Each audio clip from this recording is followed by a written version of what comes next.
Donc ce matin, on arrive à la fin de notre étude sur le livre de Jude, une étude très pratique par rapport à tous les défis que nous devons relever aujourd'hui dans le monde dans lequel nous vivons. Et je suis sûr que vous aimez les fins heureuses. Quand vous regardez un film qui a une mauvaise fin, vous ne l'aimez pas. Ou alors c'est un film d'horreur, ce n'est pas un bon film. Ce matin, on va terminer par une fin heureuse. La parole de Dieu, elle ne termine pas sur des choses qui sont négatives, mais toujours sur des choses positives. Et même si ça n'a pas toujours été évident, cette étude, au travers du livre de Jude, on va avoir une belle fin ce matin. Donc le titre que nous avions donné pour cette étude était le suivant, si tu veux bien le montrer, « Résister ou tomber ». La première prédication avait pour titre « L'appel à combattre pour la foi ». Combattre pour ce qui nous a été transmis, une foi qui a été donnée, transmise au sein une fois pour toutes, et on faisait référence à la parole de Dieu.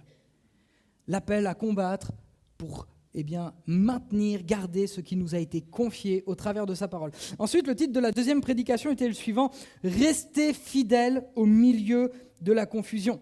Nous avions vu ensemble les différentes problématiques face auxquelles nous pouvons être confrontés, qui vont venir pour déstabiliser notre foi, les faux prophètes, toutes les déviances que cela implique.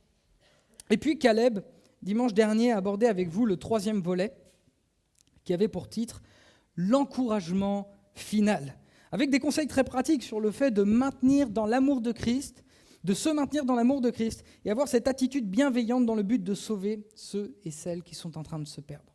Ce matin, on va donc terminer ensemble sur les 2 derniers versets de cette courte lettre de Jude aux chrétiens, et j'ai donné pour titre à cette prédication, si tu veux bien l'afficher, « Une fin glorieuse ».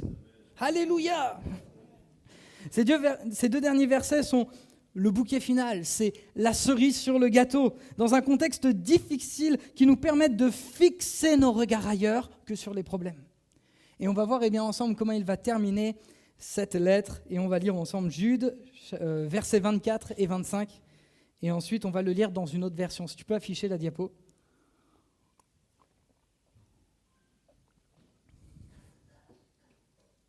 Alléluia. Or, à celui qui peut vous préserver de toute chute et vous faire paraître devant sa gloire, irrépréhensible et dans l'allégresse, à Dieu seul, notre Sauveur, par Jésus-Christ, notre Seigneur, soit gloire, majesté, force et puissance, dès avant tous les temps et maintenant et dans tous les siècles. Amen.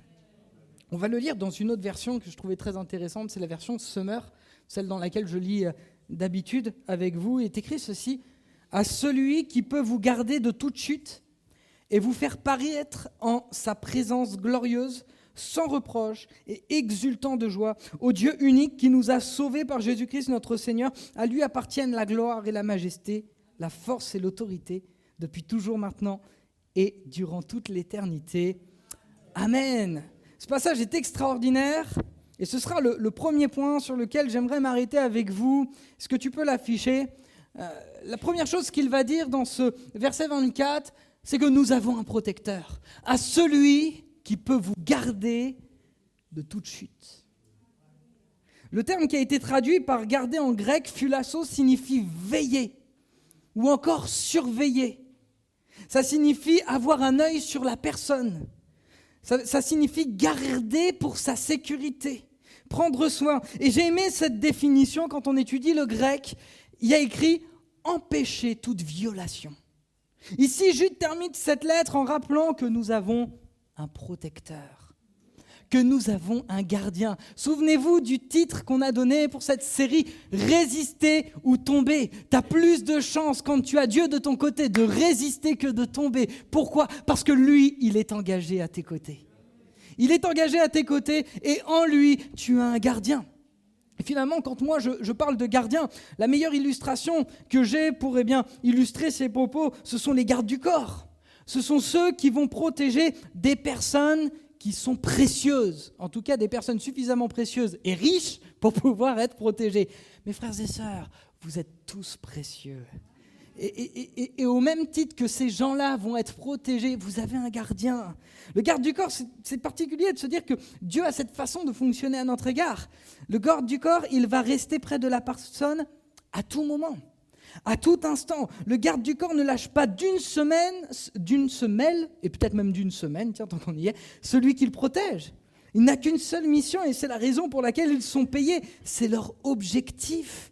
Protéger la personne dont ils ont la responsabilité de tout incident, de tout accident, de toute forme de violence, de toute forme d'agression. Le garde du corps va même se mettre en danger pour préserver la personne qu'il garde. Et juste en pensant à ça, je me dis on peut faire un parallèle absolument glorieux avec Jésus-Christ, qui lui-même à un moment donné s'est mis dans une position difficile pour qu'aujourd'hui nous puissions être sauvés.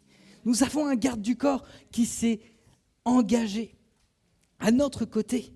Et j'avais noté ça dans mes notes, le garde du corps, même quand on va aux toilettes, il garde la porte des toilettes. À aucun moment, il ne nous lâche. Dieu, notre Père, c'est pareil. Ça, c'est extraordinaire. Maintenant, en ce qui concerne notre Dieu, et la façon dont Jude est en train de nous le présenter, Dieu assume une responsabilité paternelle de protection à notre égard. On parle du garde du corps, mais là, j'aimerais basculer vers une autre protection, une protection paternelle, celle d'une responsabilité qui nous incombe, que Dieu assume pleinement. En tant que père, moi, personnellement, en tant que père, j'ai la responsabilité de l'éducation de mon enfant, comme ma femme d'ailleurs. Mais ce qui va être normalement la norme dans la Bible et dans le monde réel, c'est la protection que le père va apporter à son enfant. L'enfant, quand il voit son père, il est rassuré, il est protégé, il se sent en sécurité. En psychologie, quand un enfant grandit sans un père, sans cette figure paternelle, il va lui manquer quelque chose pour grandir. Alors Dieu rattrape les temps passés, mais je pense que c'est vraiment important aujourd'hui de réaliser que nous avons un père qui est notre repère dans la vie que nous menons pour nous protéger. Moi, j'ai eu la chance d'avoir un bon père, et c'est vrai que mon père, pour moi, c'était le plus fort. Mon père, pour moi, je savais que si j'avais un problème à l'école, je lui en parlais, j'avais pas de problème, il allait s'en occuper. Là, je vous parle de mon enfance. Mais on a un père avec lequel nous pouvons avoir exactement la même attitude. Vous savez, nous disons dans la Bible que nous avons fait une alliance. Une alliance implique une responsabilité qui s'engage des deux parties. L'un avec l'autre, l'un avec l'autre. Et Dieu lui-même, en s'engageant avec nous à former une alliance, où lui-même s'est engagé vis-à-vis de nous, et où il va manifester cette protection, ce repère. Quand je vais m'occuper de mon fils, il y a des fois, il ne va pas comprendre ce que je vais faire. Il va me dire, mais papa, tu me dis non tout le temps. Bon, ça arrive aussi un peu, mais en même temps, il me pose beaucoup de questions. Mais même s'il ne le comprend pas, je le fais pour le protéger. Dieu, notre Père, qui nous garde de toute chute, parfois va nous amener dans des situations où aujourd'hui nous ne comprenons pas pourquoi nous y sommes. Mais le but au final, c'est de vous protéger. Le but au final, c'est de vous garder près de lui. Et moi j'aime vraiment cet aspect protection paternelle, parce que Jésus-Christ va présenter son Père, Dieu, comme justement un Père. C'est-à-dire que Jude est aussi en train de dire que, en tant que père, Dieu ne va pas non plus les garder de tout. Moi-même, en tant que père, au bout d'un moment, quand j'estime que mon fils a suffisamment de responsabilité, suffisamment conscience de la situation dans laquelle il est, et qu'il peut s'engager, je vais le laisser faire. Et Jude, il dit, mais Dieu ne va pas nous protéger de tout. Et moi, ma façon de fonctionner avec mon fils, au bout d'un moment, tu fais preuve de maturité, tu dois prendre tes propres décisions. Et tu vas les assumer. Dieu fonctionne pareil avec nous. Dieu fonctionne pareil avec nous, pourquoi ? Parce que non seulement il est un Père sur lequel nous pouvons nous protéger, mais aussi parce qu'il veut nous amener à une maturité spirituelle. Une maturité spirituelle. À celui qui peut vous garder de toute chute. J'aimerais juste, avec vous, m'arrêter sur ce mot, toute chute. Et j'en reviens à ce que je disais. Dieu ne va pas nous garder de absolument tout. À aucun moment dans la Bible, il est écrit que Dieu va nous garder de tout. Qu'on n'aura pas de problème, qu'on n'aura pas d'épreuves, etc., etc. Aucun passage biblique.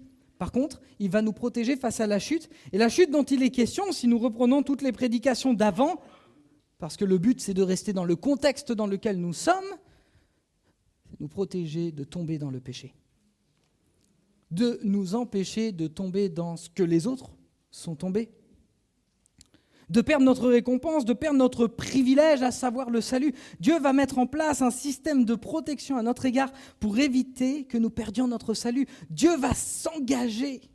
Et le verbe « j'aime » à celui qui peut, il a la capacité de le faire. Il a la capacité, il peut le faire. Et plus que la capacité, il a la volonté de vous protéger. Il est écrit dans la parole de Dieu que notre nom est écrit dans un livre, le livre de vie. Dieu fera tout pour que ton nom reste écrit jusqu'à la fin. Comprenez bien. Parce qu'on parlait un petit peu des souffrances et des épreuves. Dieu ne prend pas plaisir dans la souffrance face auquel nous allons être confrontés. Le désir de Dieu est de nous garder, de nous protéger. Mais il ne faut pas se leurrer en nous disant que nous allons être gardés de tout et protégés de tout. Là où Jude est clair, c'est que Dieu veut exercer sa protection à notre égard par rapport à notre salut. Dieu va nous protéger aussi de bien des manières. Dieu va toujours être présent dans toutes les situations face auxquelles nous allons être confrontés. Et bien souvent, nous ne nous rendons pas compte qu'il est là. Mais que même dans ma galère, il est là. Nous sommes vainqueurs, nous devons exercer notre foi. Mais il y a des fois où nous passerons par des moments difficiles et où nous aurons peut-être l'impression que Dieu n'est plus avec nous. Mais une chose est sûre, c'est que même si nous ne le ressentons pas, Dieu s'est engagé à notre égard pour garder notre foi. D'ailleurs, je dis ça rapidement, mais ne basons pas notre foi sur des ressentis. La foi ne se base pas sur des ressentis, elle se base sur des convictions. Les convictions, elles sont écrites dans la parole de Dieu et c'est à nous de fonder notre foi et nos convictions sur ce qui est écrit. Là, je parle peut-être à une personne qui se dit « mais je ne ressens plus la personne et la présence du Saint-Esprit dans ma vie ». Ne te base pas sur ce que tu ressens. Dieu n'est pas un homme pour mentir. Si il est écrit qu'il s'engage à te garder pour éviter que tu chutes, tu n'as rien à craindre. Dieu nous garde et nous protège par rapport à notre salut. Plusieurs références dans la Bible. Je pense à Pierre, où à un moment donné, Jésus va lui dire que Satan l'a réclamé. Et Jésus ne va pas dire je me suis opposé à ce qui va se passer. Mais il va dire j'ai prié pour toi, pour que ta foi ne défaille point. Aspect pratique de celui qui peut nous garder de toute chute. Nous voyons aussi de manière très pratique l'application. Dans Romains chapitre 8, 34, le Christ est mort, bien plus il est ressuscité, il est à la droite de Dieu, il intercède pour nous. Non seulement Dieu est présent, excusez-moi, il faut que je boive. Non seulement Dieu est présent, mais Dieu nous garde en ce qui concerne notre foi, en ce qui concerne notre relation avec lui, parce que c'est le plus important. Le livre des Actes des Apôtres nous montre que les apôtres et les chrétiens ont fait face à des difficultés, mais que Christ était engagé à leur égard pour les garder. Et il va intercéder pour eux. Et alors que les chrétiens à qui Jude écrit passent par des moments qui sont difficiles, compliqués, à cause de la tentation, les différentes personnes qui veulent leur nuire, il leur dit, il y en a un qui peut les garder de toute chute. C'est-à-dire quoi ? Il va mettre en vous des convictions dans votre cœur de faire ou de ne pas faire ce qui est bon ou ce qui est mauvais. C'est ça. Quand Jésus intercède, il prie pour que le Saint-Esprit atteste dans nos vies et dans nos cœurs ses désirs et ses sentiments. Et c'est en cela qu'il va nous garder dans le sens où il nous montre la voie et c'est à nous de prendre la bonne décision. Soyons encouragés, frères et sœurs, par ces paroles, car c'est ce que Jude a voulu faire avec les frères et sœurs à qui ils se sont adressés. Nous avons un protecteur. Le deuxième élément que j'ai noté, si tu veux bien afficher la deuxième diapo, c'est qu'il y a un projet glorieux. Ce sera la deuxième partie de ce verset 24.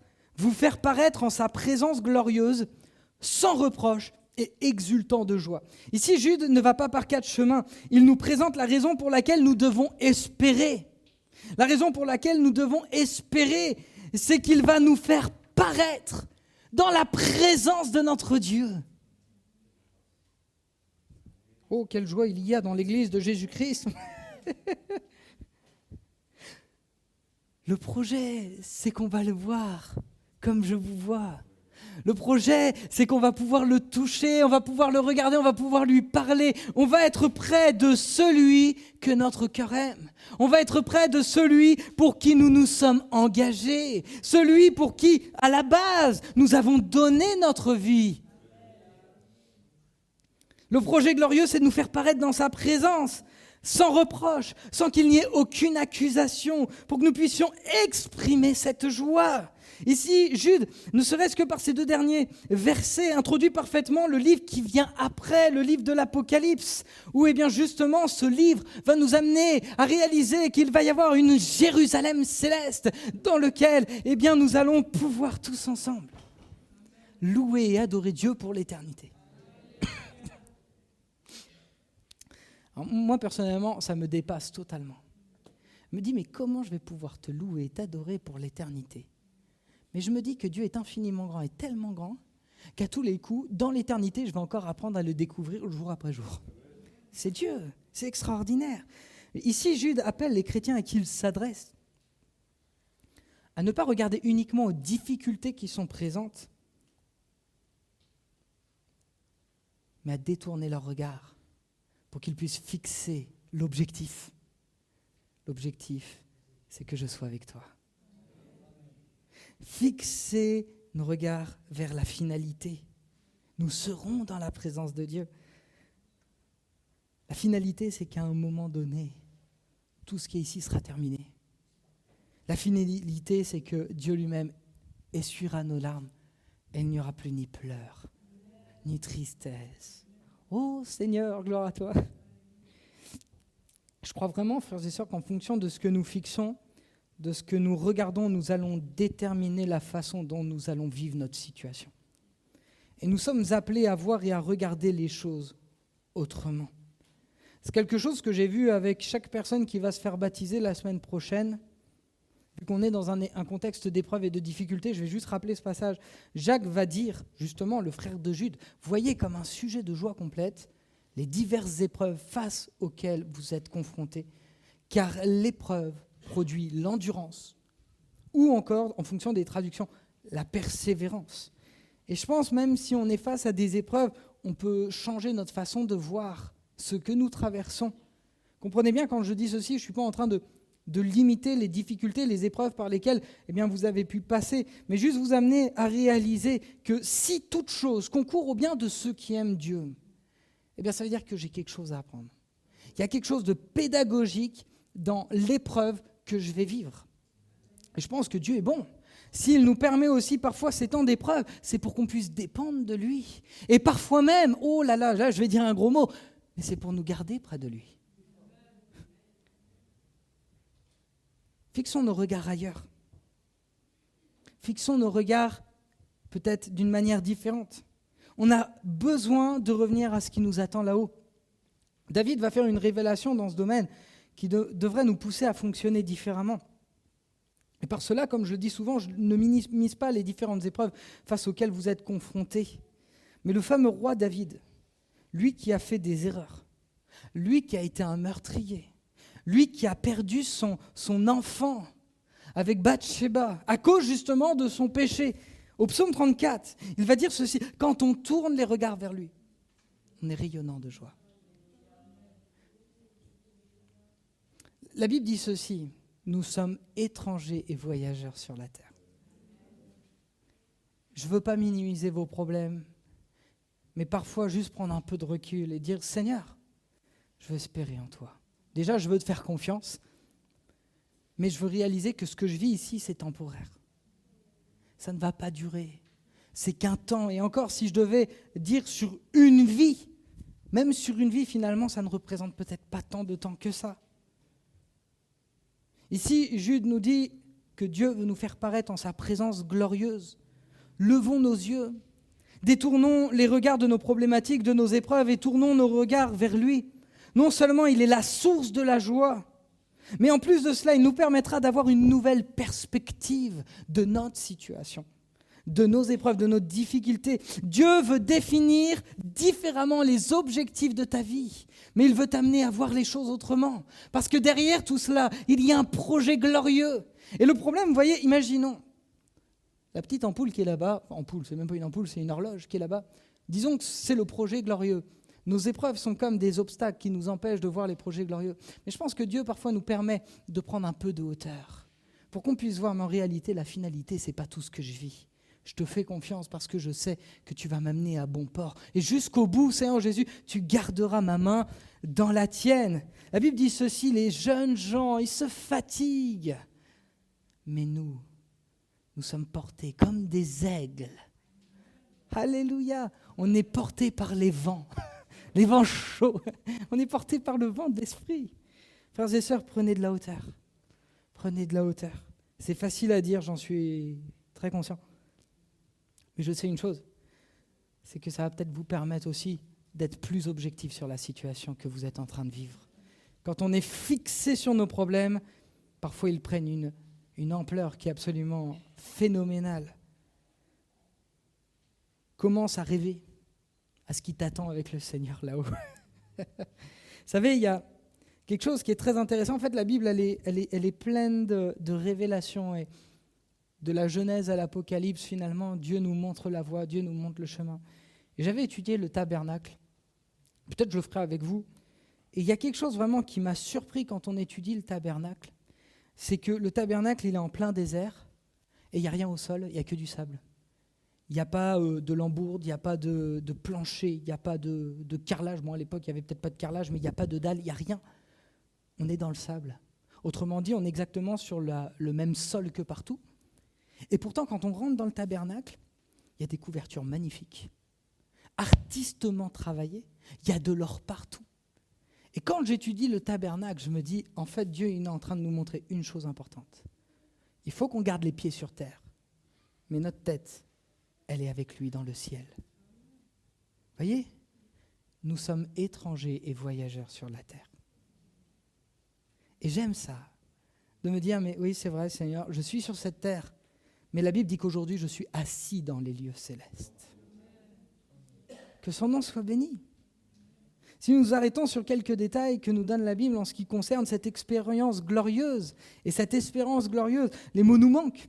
Quand nous voyons ce qui nous attend, c'est un lieu qui n'a aucun égal sur cette terre, mais dans lequel se manifestera à chaque instant l'amour de Dieu pour chacun d'entre eux, et dans lequel nous vivrons pour l'éternité en paix et dans la joie. Et même si cela paraît à la fois paradisiaque et hors de portée de notre compréhension, ce n'est pas parce que nous ne le comprenons pas que nous ne le vivrons pas. À un moment donné, nos yeux le verront. Oh, que son nom soit loué. Frères et sœurs, prenez un peu de recul, prenez de la hauteur et commencez à regarder vers l'objectif. C'est bien bon et fidèle serviteur. Le troisième point et dernier élément que je vais donner, c'est évidemment le verset 25. Si tu veux bien l'afficher. Au Dieu unique, qui nous a sauvés par Jésus-Christ notre Seigneur, à lui appartiennent la gloire et la majesté, la force et l'autorité, depuis toujours, maintenant et durant toute l'éternité. Amen. Troisième et dernier point que nous allons voir de cette étude que nous avons faite, qui avait pour titre « Résister ou tomber », c'est une louange au roi des rois. Nous pouvons juste avec ce dernier verset ressentir l'amour que Jude exprime pour son Sauveur. Il termine par la louange et l'adoration. Que cela puisse être pour chacun d'entre nous, frères et sœurs, ce qui va motiver chaque instant et chaque moment de notre relation avec Dieu.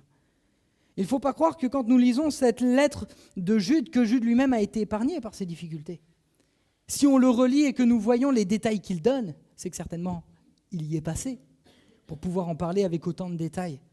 Mais ça ne va pas arrêter sa louange. Ça ne va pas arrêter son adoration. Il aurait pu terminer comme beaucoup. Moi, parfois, vous savez, dans mes messages que j'envoie aux certains chrétiens, je dis « Que Dieu vous bénisse, soyez bénis ». Il aurait pu faire pareil, parce que je suis sûr qu'il veut les bénir, mais il ne les bénit pas. Il rend gloire à Dieu. Je trouve ça extraordinaire. Jude ne termine pas comme ça. Il veut que ses frères et sœurs soient bénis, mais il termine en louant et adorant Dieu. Il ne se referme pas sur lui-même, sur ses difficultés. Non seulement il lève les yeux, mais il est capable de regarder son Sauveur indépendamment des difficultés pour te dire « Jésus, je t'aime. Jésus, je t'adore.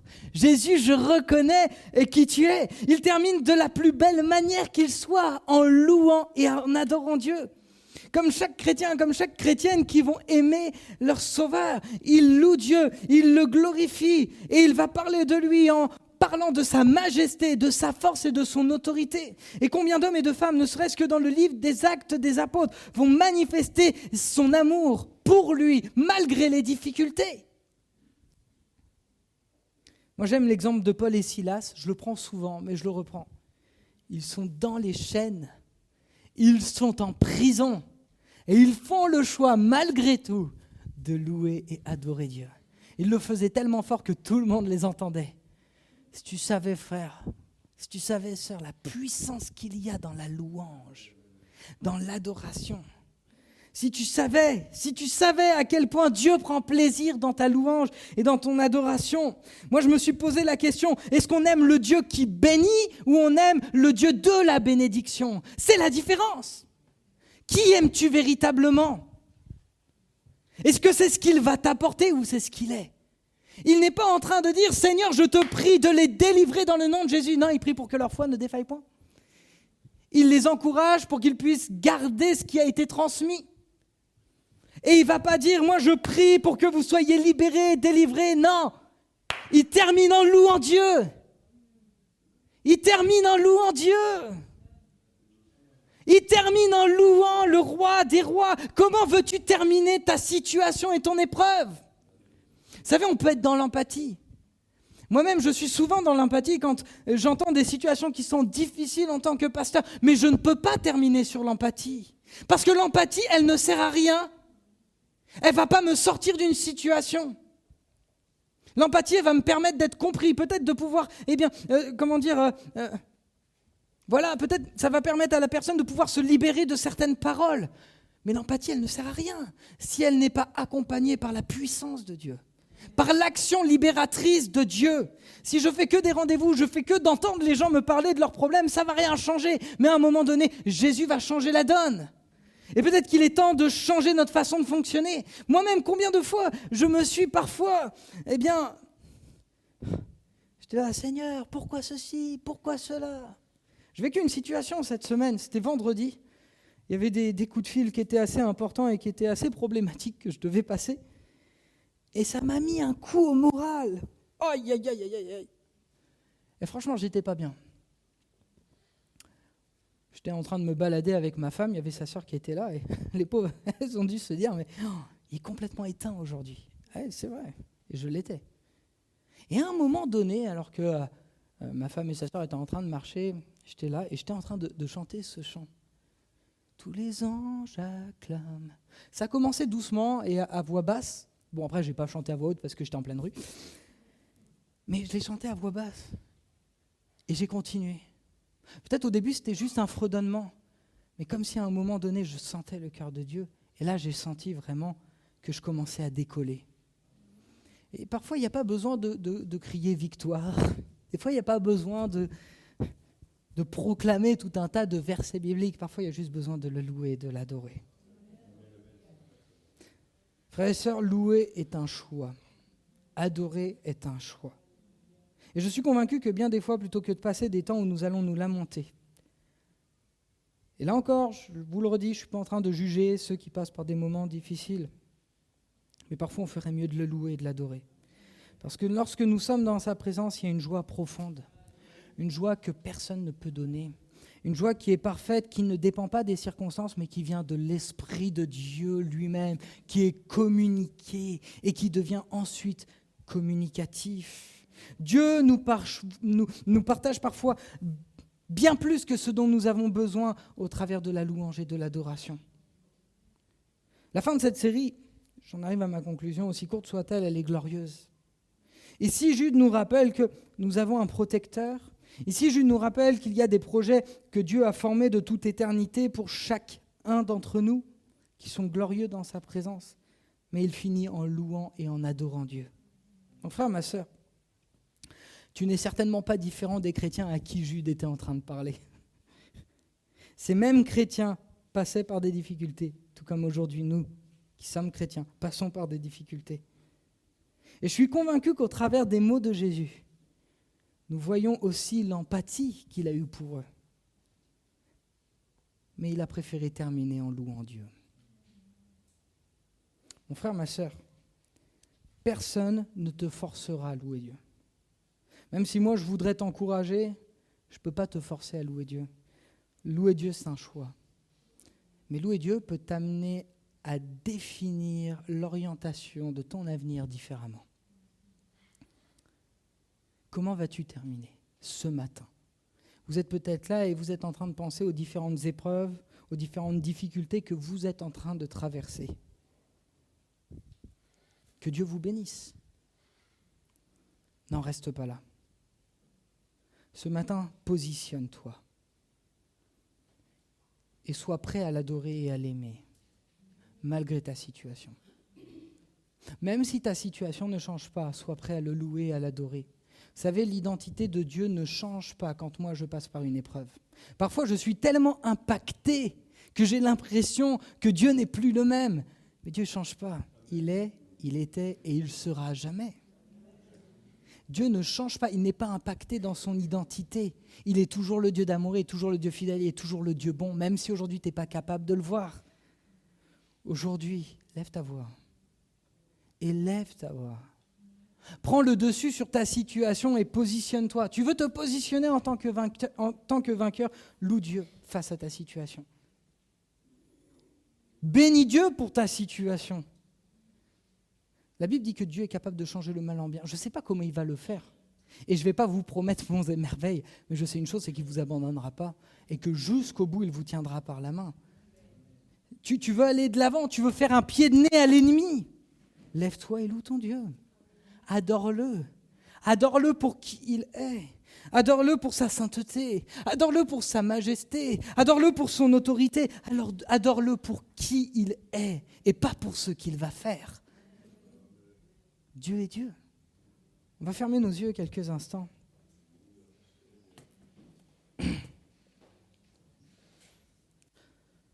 Notre Dieu, notre Père, on te loue, on te bénit. C'est vrai que nous réalisons ensemble que les chrétiens à qui Jude s'adresse passent par des moments difficiles. C'est l'apostasie, le mal est appelé bien, les conducteurs spirituels font n'importe quoi. Et pourtant, Seigneur Jésus, à la fin, tu viens nous encourager en nous disant, mais il y a une autre issue, il y a une autre possibilité. Alors c'est vrai qu'on ne va pas forcément s'identifier à ce qu'ils ont vécu. Mais face à l'épreuve, Seigneur Jésus, là, tu nous donnes une vraie leçon. Te louer et t'adorer pour qui tu es. Seigneur Jésus, nous voulons réaliser comme Jude ce matin qu'en toi, nous avons un protecteur, nous avons un gardien, quelqu'un qui veille sur nous. Et que finalement, tout ce que je vis, tout ce que je vais vivre, n'échappe pas à ton regard. Que tu n'es pas insensible à ce que je vais vivre. Seigneur Jésus, au travers de cette prédication, nous voyons également que tu es glorieux, que tu es majestueux et que tu as réservé pour chacun d'entre nous une place dans les cieux. Ce matin, Seigneur Jésus, nous voulons élever un peu notre regard de notre problème, de notre situation et peut-être fixer notre regard ailleurs. Fixer nos regards sur toi afin que nous soyons débordants de joie. Fixer nos regards sur toi afin que tu puisses aussi nous montrer ce que tu nous as préparé. Alors Jésus, je te prie pour que ce matin, nous puissions te louer et t'adorer pour qui tu es. Véritablement. Oui, tu es le Dieu qui bénit. Oui, tu es le Dieu qui nous rend victorieux. Tu es le Dieu qui nous accompagne. Mais au-delà de tout ça, tu es magnifique. Tu es merveilleux. Tes attributs sont parfaits. Chacune de tes caractéristiques, chacune des parties de ton caractère sont parfaites. Et si on devait s'arrêter que sur une seule, et je pense à l'amour qui est manifesté de la Genèse jusqu'à l'Apocalypse, tu es vraiment parfait en tout. On a toutes les raisons de t'aimer et de te louer, Seigneur. On ne veut pas nous approcher de toi pour recevoir quelque chose ce matin. Mais Seigneur Jésus, je te prie vraiment pour qu'on puisse te louer et t'adorer, comme je le disais au tout début, en esprit et en vérité. Dépourvu de toute attente, dépourvu de toute chose que tu pourrais nous donner, mais véritablement t'aimer pour qui tu es, te louer pour qui tu es. Paul et Silas, visiblement, n'étaient pas là pour proclamer la victoire, la puissance, de ta personne, ils t'ont loué et adoré et tu les as libérés de leur chaîne. On veut te louer et on veut t'adorer.